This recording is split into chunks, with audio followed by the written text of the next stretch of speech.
2 কোটি পুরোপুরি নিয়ে নেন, ঠিক আছে? বসে যান দাদা। হ্যাঁ, নমস্কার দাদা। বলুন। ভালো আছেন? হ্যাঁ, ভালো আছি। কে বলছেন? আপনি ইমতিয়াজ মোল্লা কথা বলছেন তো? হ্যাঁ, আমি ইমতিয়াজ মোল্লা বলছি। আচ্ছা আচ্ছা। তো মোটামুটি আপনার ভিডিওগুলো দেখা হয়, বেশ ভালো বক্তা আপনি, ঠিক ধন্যবাদ। আছে? আর খুব সুন্দর লাগে কথাগুলো, আপনি খুব মানুষের সেবায় তো নিজেকে নিযুক্ত করে রেখেছেন। চেষ্টা করি। একদম একদম একদম। তো মোটামুটি দাদা এখন আপনি ফারাক্কা থেকে দাঁড়াচ্ছেন তো, না? ফারাক্কা থেকে আমি ফাইট করছি। কি মনে হয় জিততে পারবেন? দেখুন, জেতা হারার কথা সুনির্দিষ্টভাবে বলা তার পক্ষে সম্ভব না। জেতার জন্য লড়ছি, সবাই জেতার জন্য লড়ে। 4 তারিখে বোঝা যাবে কি হবে।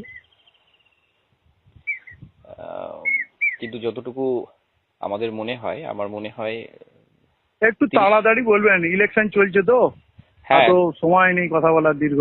তাড়াতাড়ি করুন। কি অ্যাকচুয়ালি বলবেন বলুন। আপনার ভক্ত দাদা, ঠিক আছে? আপনার কথাগুলো ভালো লাগে, একটু আগেই বললাম না?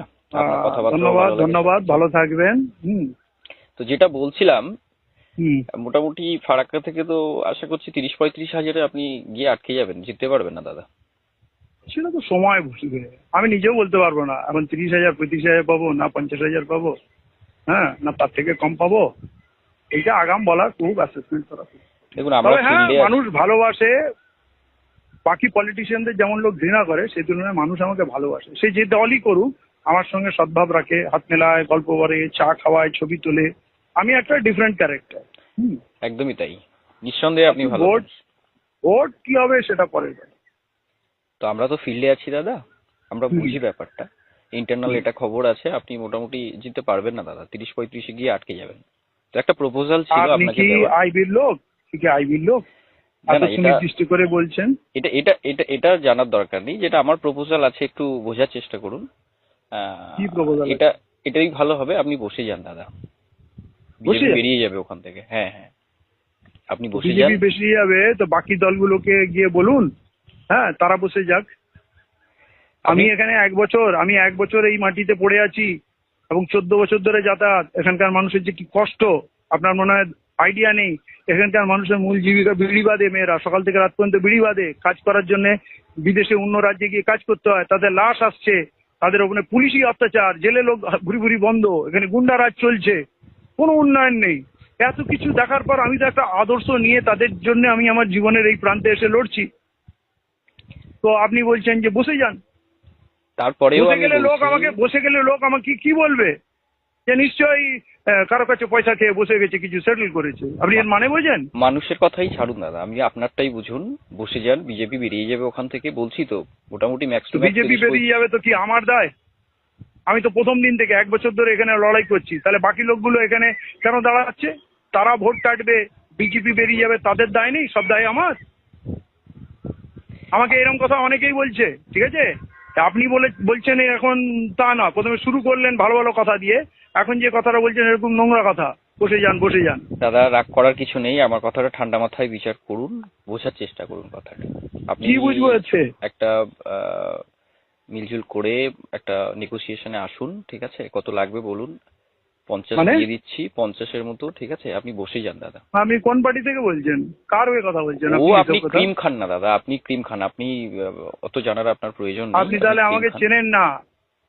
আমার না এরকম অফার, এর থেকে বড় বড় অফার অনেক এসছে, পুরো জীবন কাটিয়ে আচ্ছা দিয়েছি। ঠিক আছে, চলুন, ওটা সওদা ওটা করার লোক আমি না। ওটা ওটা ঠিক 1 আছে? কোটি দিয়ে দিচ্ছি ভুল দাদা। ভাবছেন। শুনুন না, 1 কোটি এটা কি দিয়ে দিচ্ছি। মস্করা? এটা কি মস্করা হচ্ছে নাকি? এটা কোথায় তামাশা হচ্ছে কোথায় নাকি? এক কোথায় কোটি দিয়ে কোথায় দিচ্ছি। ঠান্ডা হন এটা দাদা। এটা কি সিরিয়াল চলছে নাকি নাটক চলছে? 1 কোটি দিয়ে দিচ্ছি, সাহস তো কম নয়। হ্যাঁ, কোথায় যেতে হবে জামতে আছে বলেন, তাই পৌঁছে বলছো। যাবে। আজ বললে আজ, কাল বললে কাল, কোথাও যেতে পৌঁছে হবে যাবে। না, কোথাও যেতে হবে না, লেনদেনের প্রশ্নই নেই। আমার জীবনে কোনোদিন কোনো হারাম পয়সা ঢুকেনি, আর ঢুকবে না।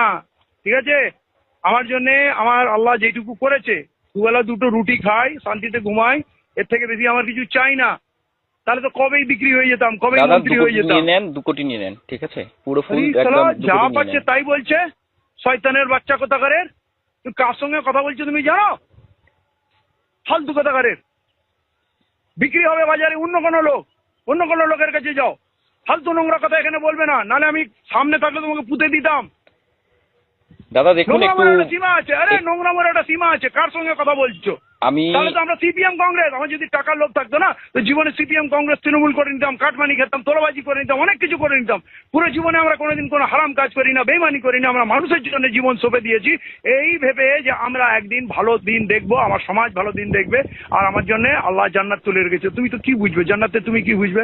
খবরদার বলে দিচ্ছি, তুমি ফালতু কথা দাদা বলবে না, শুনুন। এরপর আমার মুখ থেকে কিন্তু খারাপ কথা বেরিয়ে যাবে। দাদা শুনুন, তুমি একটা সামনে কথা, লাস্ট থাকলে কথা আমি বলি আপনাকে। কোনো কথা শুনুন। হবে না, কোনো কথা হবে না। আপনি অত একটু নোংরা কথা ডিএম বলার করে দেবেন সাহস আমাকে, আমার কাছে ঠিক আছে? তুমি পাও এই কোথায়? নাম্বারেই 2 কোটি পুরোপুরি নিয়ে নেন, ঠিক আছে? বসে যান দাদা, জিততে পারবেন না তোকে দাদা। না সামনে পেলে তোমাকে পুঁতে দেবো। ভালো থাকবেন 2 দাদা। কোটির ঘোড়ার ডিম।